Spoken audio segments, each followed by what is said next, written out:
中華人民共和國愛國主義教育法咧，就2023年10月24號就喺全國人大常委會通過。2024年1月1日咧就開始施行。嗱，呢部全國性法律咧就冇擺到落去香港基本法附件3，即是話咧佢就喺香港就唔實施嘅。嗱，呢部法律咧主要係針對港澳台以外嘅全國各地，咁裏邊有一啲規定咧喺香港就唔適宜施行，甚至咧係不可能施行嘅。譬如佢裏邊所提到嘅領導體制同埋工作原則同埋部門嘅職責等等，由於香港特別行政區我哋嗰個政府嘅架構以及管治嘅體制咧，同內地其他地方係唔同。咁所以裏邊呢啲規定咧，就喺香港咧就行唔到嘅。指導思想係乜嘢咧？要高舉中國特色社會主義偉大旗幟，就要以馬克思列寧主義、毛澤東思想、鄧小平理論3個代表重要思想、科學發展觀同埋新時代中國特色社會主義思想作為指導。咁啊，再加埋咧，佢個總體要求咧，係要將愛國同愛黨、愛社會主義統一起嚟。喺香港咧，大家都知道我哋長期堅持一國兩制，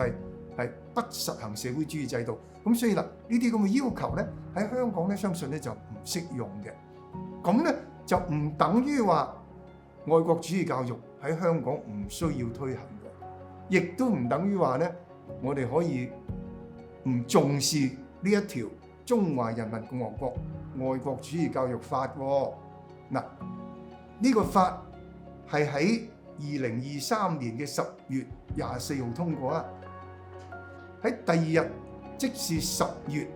25號咧，我哋嘅行政長官李家超咧就發表2023年嘅施政報告，裏邊就提到我哋要開展愛國主義教育。第一次喺香港嘅施政報告裏邊咧提到愛國主義教育，咁當然咧係同嗰條愛國主義教育法有關啦。一定我哋行政長官啊同埋我哋可能好多主要官員咧都有認真研究過呢條愛國主義教育法嘅草案啦。咁所以咧，李家超行政長官咧就喺佢嘅施政報告裏邊講咗，咁佢裏邊咧仲特別提到要與中華人民共和國愛國主義教育法內容對接。點先為之做到同佢對接咧？咁我就認為啊，我哋負責喺香港推行愛國主義教育嗱，呢個唔單止係學校啊，負責推行愛國主義教育嘅內容嘅有關嘅官員同埋呢啲專業人士咧啊，就包括即係由呢個政務司司長領導嘅呢個憲法和基本法推廣督導委員會，要將佢設為愛國主義教育小組啦，係要認真研究、認真去深入去理解呢個愛國主義教育法，然後就睇下其中嘅內容咧，邊啲係應該喺香港適用。嗱，佢一共提咗咧9個方面嘅啊，譬如佢第一個方面咧就係我哋剛才講啊，一個指導思想，咁係咪全部喺香港都適用咧？咁要研究喎。又譬如講緊歷史，講呢個中國共產黨史、新中國史，呢個改革開放史，有邊啲我哋應該喺香港教呢？我哋要研究。喺呢個學年就開始喺學校裏邊就會要使用嘅公民經濟與社會科呢，裏邊就有呢個表喎，就列出咗愛國主義教育嘅主要內容。咁佢而家註明就係由嗰條就係愛國主義教育法第6條，就係剛才我哋喺個屏幕嗰度俾大家見到嘅呢5項內容就放咗落去我哋呢一個初中嘅公民經濟與社會科裏邊。咁裏面其中第一樣咧就要講呢個習近平新時代中國特色社會主義思想。因為我哋喺初中嘅教學裏邊，到底應該識幾多咧？嗱，同時咧，我亦想指出喺呢個愛國主義教育法裏邊咧，特別針對香港佢對於唔同嘅對象咧係有提出具體嘅要求。咁其中第23條呢個愛國主義教育法嘅23條就提到港澳啦嚇。佢話咧就國家就採取措施就去開展歷史文化教育同埋一國兩制實踐嘅教育，咁啊增強香港同胞、澳門同胞佢哋嘅愛國精神，就要我哋自覺維護國家嘅主權統一同埋領土完整。嗱，呢一個條文嘅主體都係講國家，唔係講香港，係講國家。但係係向香港採取呢啲措施嘅喎，咁即係兩個重點喎。一個咧就係我哋國家嘅歷史文化教育，第二個咧就係一國兩制嘅實踐嘅教育，目的就係要使到我哋香港同胞咧要能夠增強我哋嘅愛國精神，要自覺維護國家嘅主權統一同領土完整。翻去我哋行政長官2023年嘅施政報告裏邊就有呢一句好重要嘅一句，係要將愛國主義教育納入國民教育體系。呢句説話我一讀落去咧，即係我哋有啲疑問。我哋如果將呢一個範疇納入另一個範疇，即係後者咧個範疇一定係要闊過大過前者，你先為之納入啊嘛，啱唔啱啊？咁係咪即係話我哋國民教育體系係會大過呢個愛國主義教育嘅呢個範疇咧？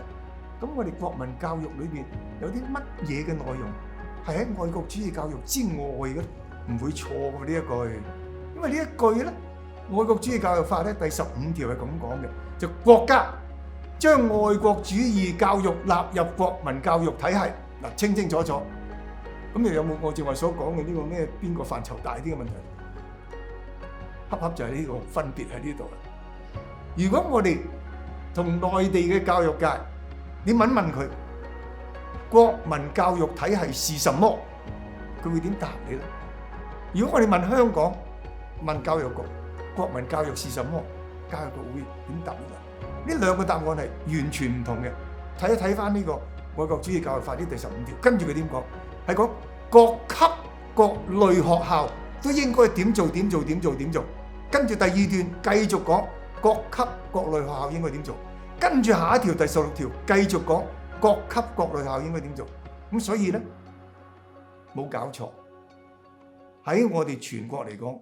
國民教育體系就係包括各級各類學校在內嘅國家為我哋嘅國民提供嘅所有嘅教育服務，就係我哋國民教育體系。嗱，呢個咧有根據嘅喎。嗱，呢個就係國民教育體系嘅定義啦，一般定義啦。主權國家係通過制度或者法律等等嘅形式，係對佢本國所有享有公民權嘅人，即係對佢本國嘅國民提供嘅所有嘅教育服務，就係叫做國民教育體系。咁所以嗱，好合理喎。全國呢一條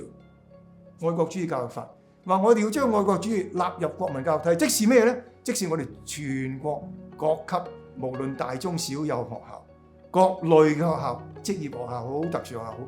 都要進行愛國主義教育，就咁簡單。香港點解我哋過往冇講國民教育體系咧？香港從來唔係一個主權國家。我哋嘅主權國家